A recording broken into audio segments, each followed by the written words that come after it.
ઠાકોરોની ખાનદાનીના ઇતિહાસમાં ઘણા પુસ્તકો છે, વાંચી લેજો. સિંહાઈ સુકાઈ ગઈ, પાના ફાટી ગયા, પણ ઠાકોર કળજુગમાં પણ ઇતિહાસ રચ્યા જ કરે છે.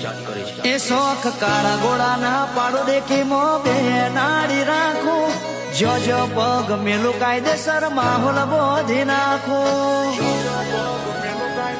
હે પેલું 24 કેરેટ હોનું શોખ નવાબ વાળા રાખું, એટી કેટી નેકડું વેરીના કાળજા બાળી નાખું. હો ગાંધીનગર ભૂમકામો ભળના દીકરા પાકે હોય, પંકજસિંહ ગોલ્ડ મેન ટોપ ટ્રેન્ડ ચાલે. ગાંધીનગર ભૂમકામો ભળના દીકરા પાકે હોય, પંકજસિંહ ગોલ્ડ મેન ટોપ ટ્રેન્ડ ચાલે.